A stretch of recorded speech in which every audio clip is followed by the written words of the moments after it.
Hello dear students and future doctors. आजको यो भिडियोमा हामी चाहिँ मोडर्न फिजिक्सको फर्मुलाहरू रिभिजन गर्न गइरहेछौँ। तपाईहरुले चाहिँ यो भिडियो हेरिराख्नु भएको छ भने के गर्नु, सबैभन्दा पहिला गएर चाँडोभन्दा चाँडो मेरो च्यानललाई सब्स्क्राइब गरिहाल्नु। तपाईहरुले सब्स्क्राइब गर्नुभयो भने केही घाटा हुँदैन, तर चाहिँ मलाई अझ भिडियोहरू राम्रो भिडियोहरू हाल्न मोटिभेसन मिल्छ। अब तपाईहरु मध्ये हैन 80-90% जति हैन 90% जति मान्छेहरूले भिडियो हेर्छ तर सब्स्क्राइब गर्दैन के। त्यही भएर तपाईहरु गएर चाहिँ के गर्नु, सब्स्क्राइब गरिहाल्नु। मेरो नाम चाहिँ के छ, किशन सहनी। म एमबीबीएस मा पढिरहेको छु। हाल एमबीबीएस मा अध्ययनरत छु। अब तपाईहरुको लागि हैन मेरो एउटा डेडिकेटेड टेलिग्राम च्यानल पनि छ। अब यसमा जोइन गर्न हैन तपाईले चाहिँ यो स्क्यान गर्न सक्नुहुन्छ, नभए म टेलिग्राम च्यानलको चाहिँ लिंक डिस्क्रिप्सनमा हालिदिन्छु। त्यहाँबाट तपाईले चाहिँ आजको यो भिडियोको पीडीएफ चाहिँ पाउन सक्नुहुन्छ है। ल त्यसो भए हामी सुरु गर्दियौं। आज हामी मोडर्न फिजिक्सको सबै फर्मुलाहरू रिभिजन गर्न गइरहेछौँ। अब हेर्नु, त्यसमा ग्यासेस डिस्चार्ज हुँदा चाहिँ हैन यति बेला हाम्रो के हुन्छ भने यो इलेक्ट्रोनले चाहिँ ग्यासेस डिस्चार्ज हुने बेलामा कति काइनेटिक एनर्जी गेन गर्छ, त्यो भनेको हाफ mv²। यो नर्मल फर्मुला तपाईहरुलाई थाहै होला। अनि यो काइनेटिक एनर्जी भनेको तपाईको charge of an electron into potential across the त्यो प्लेट, त्यसको यो EV को बराबर हुन्छ। काइनेटिक एनर्जी भनेको EV को बराबर हुन्छ। त्यसैगरी स्पिड कति गेन गर्छ, v = √2 अफ EV/m। यो सबै फर्मुला तपाईहरुले चाहिँ एकचोटी पढ्नु नै भयो होला, +2 मा पढ्नु भयो होला। त्यही कुराहरू मैले फेरि रिपिट गरिरहेको छु है। अब तपाईहरुले चाहिँ हरेक यो सैटरडे मोडल टेस्ट जान दिनुभन्दा अगाडि यो फर्मुलाहरू हेरेर जानुभयो भने एकदमै तपाईहरुलाई सजिलो हुन्छ। न्युमेरिकलहरू मोडर्न फिजिक्सको गर्न सजिलो हुन्छ। त्यसैगरी यो मोमेन्टमहरू भइहाल्यो हैन। तपाईको यसमा यो एकदमै इम्पोर्टेन्ट छ। योहरू पनि तपाईलाई आउँदै गर्छ होला हैन। त्यसपछि यो डी ब्रोग्ली वेभलेन्थको त एकदमै इम्पोर्टेन्ट छ। यो चाहिँ तपाईको यो फोटो इलेक्ट्रिक इफेक्टमा हैन, अर्को एक्सरेमा सबैतिर यसको इम्पोर्टेन्स एकदमै छ। त्यही भएर यो चाहिँ कहिले पनि नबिर्सनु। ल्याम्डा भनेको डी ब्रोग्ली वेभलेन्थ कति हुन्छ, यो μ/√2 MeV। यो चाहिँ याद गरिराख्नु है, एकदमै इम्पोर्टेन्ट छ। त्यसैगरी हैन, अब कुनै पनि इलेक्ट्रोन, यो क्याथोड भनेपछि के हुन्छ, स्ट्रिम अफ इलेक्ट्रोन्स। अनि यो चाहिँ इलेक्ट्रिक फिल्डमा मुभ भयो भने त्यति बेला चाहिँ यसले कति फोर्स एक्सपिरियन्स गर्छ, फोर्स भनेको Fe बराबरको फोर्स, F भनेको EE यति बराबरको फोर्स एक्सपिरियन्स गर्छ। त्यसैगरी एक्सिलरेसन कति प्रोड्युस हुन्छ इलेक्ट्रोनमा, त्यो पनि तपाईको यो यहाँबाट निकाल्न सक्नुहुन्छ। एक्सिलरेसन भनेको फोर्स बाइ मास, अनि फोर्स चाहिँ यहाँबाट यसमा सब्स्टिट्युट गर्नु, त्यो कति आइहाल्छ EE/m है।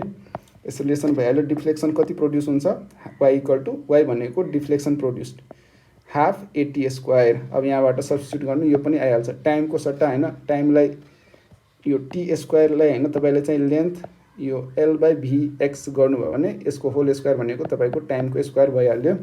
यहाँबाट चाहिँ यो डिफ्लेक्सन प्रोड्युस्ड पनि फर्मुला तपाईहरुले थाहा पाउनुभयो। त्यसैगरी भेलोसिटी कति हुन्छ, भेलोसिटी भनेको रिजल्टेन्ट भेलोसिटी √vx² + vy² भइहाल्छ। अब हेर्नु, त्यही इलेक्ट्रोन्सहरू तपाईको म्याग्नेटिक फिल्डमा गयो भने के हुन्छ भने त्यति बेला फोर्स कति एक्सपिरियन्स गर्छ, त्यो म्याग्नेटिक फोर्स भनेको कति हुन्छ, E अनि v vector cross b vector है। यो म्याग्नेटिक फिल्डमा यति फोर्स एक्सपिरियन्स गर्छ। त्यसैगरी हेर्नु त तपाईको रेडियस, यो रेडियस अफ म्याग्नेटिक पाथ, यो radius of circular path. Magnetic फिल्डमा गयो भने त्यो इलेक्ट्रोनहरू एउटा सर्कुलर पाथमा मुभ गर्छ के, सर्कुलर पाथमा। अनि त्यो सर्कुलर पाथको रेडियसको फर्मुला हाम्रो के हुन्छ, सर्कुलर पाथको रेडियसको फर्मुला रेडियस r = mv/ev। यो फर्मुला एकदमै इम्पोर्टेन्ट छ है। यो फर्मुला भेरी इम्पोर्टेन्ट। अनि यो थाहा पाइराख्नु, रिभिजन गर्नु, 2-3 चोटि रिभिजन गरेपछि थाहा भइहाल्छ। अनि यो mv लाई हामीले केसँग रिप्लेस गर्न सक्छौं, मोमेन्टमसँग, भनेको p/ev पनि भइहाल्छ। अब मोमेन्टमलाई फेरि हैन, हाम्रो मोमेन्टमको फर्मुला के छ, √2 m। यहाँबाट हेर्नु त मोमेन्टमको फर्मुला के छ, √2 MeV है। अब यो EV लाई काइनेटिक एनर्जीसँग पनि कम्पेयर गर्न सक्नुहुन्छ। के लेख्न सक्नुहुन्छ, 2 MEK है। अनि यसरी नै सबै फर्मुला तपाईको डेराइभ भइहाल्छ। यो सबै यो काइनेटिक एनर्जीको टर्ममा भयो हैन, रेडियस यो तपाईको भोल्टेजको पोटेन्शियल डिफरेन्सको टर्ममा भइहाल्यो। यो फर्मुला तपाईको एकदमै इम्पोर्टेन्ट छ यति है। यो चाहिँ यो एकदमै इम्पोर्टेन्ट छ, थाहा पाइराख्नु।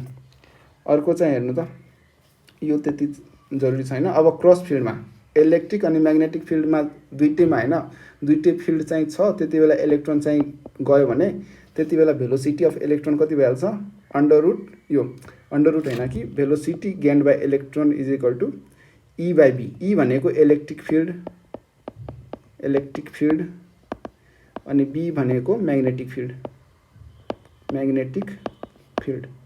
अब यसको हैन, अब हेर्नु तपाईको क्वेशनमा के सोधिन्छ भने यो ई बाई बी को डाइमेन्सन के हुन्छ। अब यो ई बाई बी को डाइमेन्सन तपाईको के को भइहाल्छ, भेलोसिटी को डाइमेन्सन भनेको m0L_t-1 यसको डाइमेन्सन यो भइहाल्छ। यो तपाईलाई एकदमै सोध्ने क्वेशन हो, एकदमै इम्पोर्टेन्ट क्वेशन हो है, यहाँबाट यो सल्भ गर्न सक्नुहुन्छ। अनि रेडियस भनेको फेरि त्यही आइहाल्यो mv/ev। स्पिड पनि अब तपाईले लेख्नु, स्पेसिफिक चार्ज यो पनि एकदमै इम्पोर्टेन्ट छ। स्पेसिफिक चार्ज भनेको ratio of charge of an electron ratio of charge by mass भनेर भन्छ है स्पेसिफिक चार्जलाई, यो एकदमै इम्पोर्टेन्ट छ। अब अर्को फोटो इलेक्ट्रिक इफेक्टमा तपाईको इनर्जी अफ अ फोटोन कति भइहाल्छ, E = h/μ।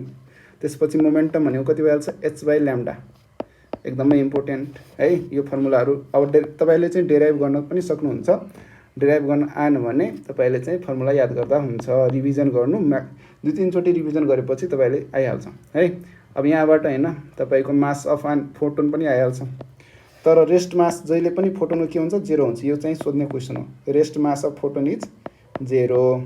अनि यो भनेको सबै डाइनामिक मास हो। यो यति बेला यो फर्मुलाबाट हामीले निकालेको के हुन्छ, डाइनामिक मास हुन्छ, डाइनामिक मास अफ फोटोन है।